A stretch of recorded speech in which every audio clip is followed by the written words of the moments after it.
Sawasdee Cup. My name is Alex Gong, head coach for the Fairtex Muay Thai team. Today we're going to work on knee clinches and basic concepts. We have 5 basic clinches that we use in Muay Thai. One is called Kip. It's the first one used for tall people. Second one is Kung, used for good defense, for strong defensive attacks. The other one is called Lakhan. And you know, it's not necessarily important to understand the Thai names, but understand how the techniques work. And it's good for somebody who has good hands. We apply these different techniques, and we'll go through the strategies, how we apply them. Then this fourth one is called Luksam, and it's good for somebody who's really strong with knees. They want to apply a lot of combinations with it. And the fourth one is Lukdip, and that is good for somebody who is a shorter person. There's different strategies for different people, and that's one thing that makes Thai boxing really strong. We don't say that everybody has to follow the same format. If you're a shorter person or a taller person or a heavy kicker or a smooth fighter, you have different ways of fighting. And that's what's important about Muay Thai, is to find your own way of fighting. And we're going to work with Jonsarang Fairtex today on different techniques and the knee clinch. All right, knee clinches. Now we're going to work on some basic fundamental rules to knee clinching. Really important. It's a different type of fighting. Now you're working with close range fighting. You're not at the kicking range, you're not at the punching range, you're really close. You're in the grab range. You got to be careful. When you're in this range, you're very susceptible to elbows, so your guard has to be tight. When I clinch somebody, my footwork is going to change. You're going to see with Jonsarang and I. Now we're going to start changing up our stances. First of all, now a very important factor is to keep our body always on the balls of the feet. This is very important in knee clinching because you're dealing with balance. And when you're training in knee clinch, you're working on making your balance better. Very, very important for Thai boxing and clinching.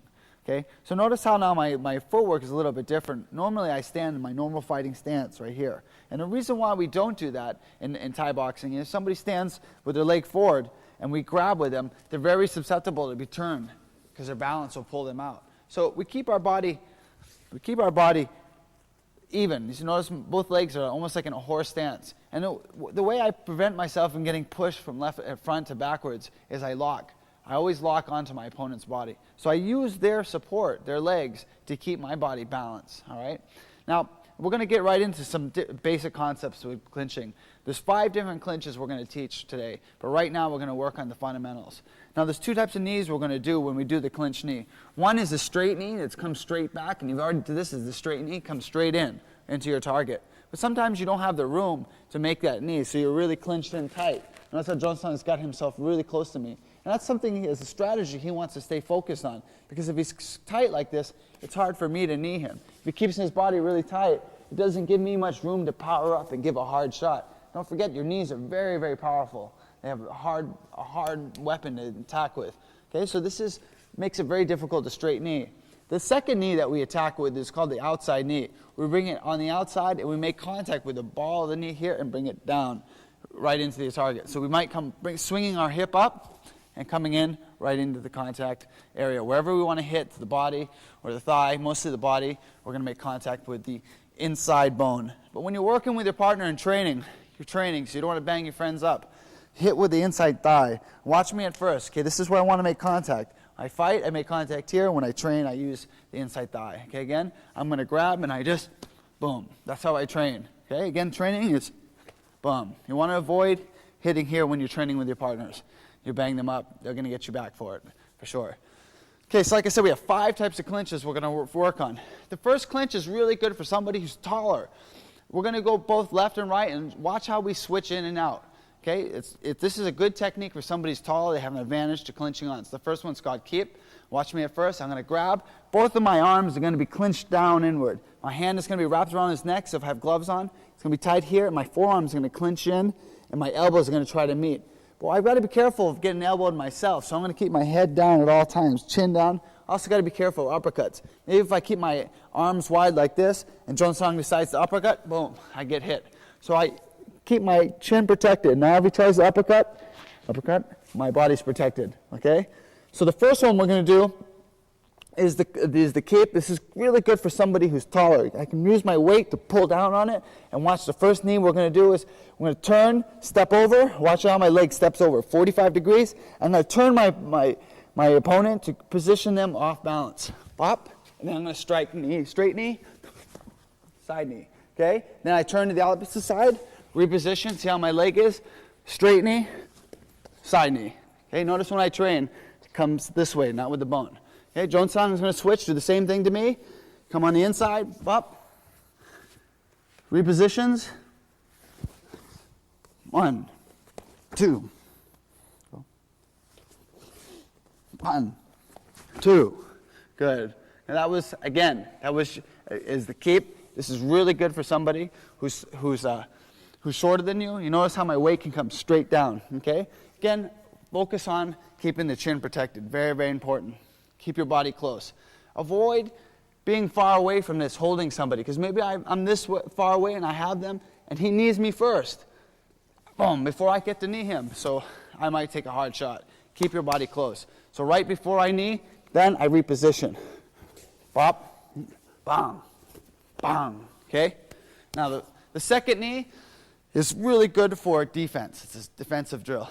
Okay, fighting stance. Now this is called kung. Okay, we're going to grab from the outside. Notice again, my legs are going to be balanced here, and I'm going to keep my guard grabbing his arm right here. I'm sorry, on the outside here. Pushing on the palm, with my palm or the forearm on his bicep. Okay, same thing like I did before. I'm going to keep the body close, keep my chin down. I'm going to turn him out. Turn.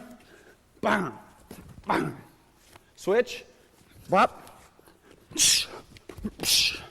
And Jonsang will switch with me. Watch how he comes on the inside, repositions, gets control of the neck and body, and turns out the arm. Pivot. Knee. Bang. Repositions. Watch how his arm turns my neck out. Knee. 1, 2. Okay, again, I come on the inside, always keeping something strong, watching my balance, repositioning, bang, bang. Good. Okay, be careful when you're working with your partners. Knee sparring takes a lot of time to get used to, so do this slowly and try to do it every day with your partner. At Fairtex, we do it 20 minutes a day at least with all of our boxers. The third one is Lakan. Okay, now this is good for somebody who's really good hands. Say Jonsang is a powerful boxer. He comes in at me, boom, boom. I'm going to lock him here. And notice how my arm locks his arm here. I still control the neck, and one of the primary things we try to do is control the neck. The body follows the neck. You control the neck. You control the body. The first thing we're going to do is step out, reposition. Again, notice how I stepped out 45 degrees, stepped over, and I pivoted with my back leg, pulling him across. 1 knee, 2. Now I'm going to do the same thing, switching here, holding, stepping out 45 degrees, repositioning the body, knee, knee. Jonsang's going to switch it and get on the inside. Okay, he's going to switch the arms, locking, turning, knee. 1, 2. Switch, knee, knee. Good. Okay, so be careful when you hold somebody, because they're going to try to jockey for position, and that's one thing. It takes experience and timing. Do this a lot. It'll take a while before you get to start off slowly, one step at a time. The fourth one is Laksam Lim. Now this is good for somebody who's really strong knees. Okay, maybe they've gone from a position like this, and now they want to reposition. They want to lock on really tight. One reason why they might want to lock in this position is because you can land multiple knees. Maybe they feel really strong doing this. So they come right in, and they're going to grab here and pull in. See how my body's just locked right in? And I'm turning sideways. Up. 1, 2. Okay, I might reposition. Whoop. 1, 2. And Jonsang will come in. Coming on the inside. Oh, see how he locks down here? Pull straight across. He's at 45 degrees. 1, 2. Okay, look how my arm's here. It's not really easy for me to land a shot in back at him. And he grabs control, turns, notice how his body turns out. It gives me not many areas to move. This is good for somebody who's really strong and they want to lock a position and not give up any space, and they want to land multiple knees. Usually when they get into this, as soon as you get locked in this position, you lock, they start throwing 3, 4, 5 knees at a time. Bam, bam, they turn, bam. This is when they go crazy, okay? One of the things, as the tapes advance, we'll show you more of the defenses and how to get out of these. Right now, it's basic to get the elementary attacks down. Locked IP, our 5th clinch that we're going to work on. Now, this is really good for somebody who's shorter. And this is something that we actually might not need the body, but we might need the legs when we get into that position. Okay, fighting stance, I might be in a fighting stance. Jones tries to make an attack from my neck, or grab, up. He goes for my body. Flip over, turn, 1, 2, 3. Understand? Okay, we're going to go a little bit slower. Okay, he comes in to grab my neck. I block. He comes to the other side. Boom. I come in tight. Turn. 1, 2, 3. Okay, again, I'll show you me attacking Jones now. I go to grab him. Pop. He comes in. Good body. Up. Turn. And boom, boom, boom. He's in a position where it's hard for me to get him. One of the things you have to be careful is tuck your head in tight so they can't get you with the uppercuts. Okay? It's the fifth and final clinch. There's a lot more to working with clinches than we've shown you today. Start off slowly. Be very careful. Don't hurt your partner. Hit with the balls. Don't hit with the balls of the knees. And when you're training, use the inside thigh. When you fight, make sure that you're hitting with the knee bone. Okay? Go safely with your partner, and you'll get this. All right, clinch work. We just worked on. We did the 5 clinches. Fairtex is known as a knee camp. We do a lot of training here.